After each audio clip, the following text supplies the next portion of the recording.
Andy,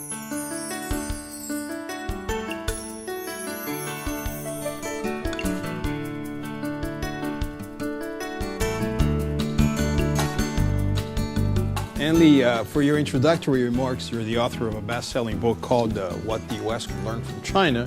I ask you what the world can learn from China.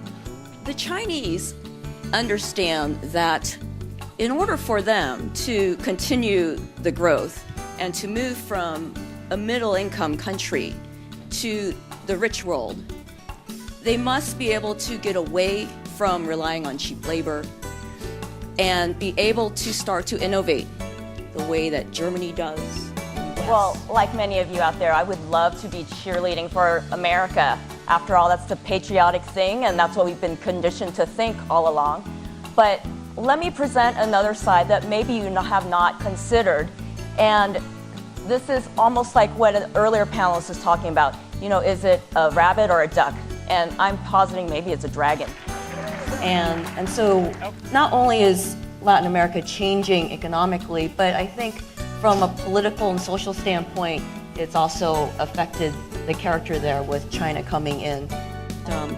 We're going to have any major surprises. What you pointed out with Deng Xiaoping being a big departure from Mao, that was the one big departure, and since then it's no longer been a cult of personality. For China to innovate, because if they can create that new technology to create a space for lots of new entrepreneurs to come in and create new companies, that would continue to grow the middle class then and continue to keep growth sustainable. To such a serious topic like this, because I know that sex, money, and violence sell, and this book is missing all three. I'm often asked, why did I write this book? And the short answer is that I really cared about this country, and I was very concerned about the direction that it was heading. I would be skeptical too if they were coming from Chinese polling services, but this is actually coming from an American polling service. It could very easily turn into a civil war. And if that happens in China, then we are possibly looking at one of the biggest catastrophes for the entire world, not just Latin America. Yeah. It would be for US and Europe as well, because as we've seen, China has been a big exporter of deflation because of their cheap labor, of their productivity. And when I was teaching at Beijing University, I never saw a frat party going on the whole time I was there.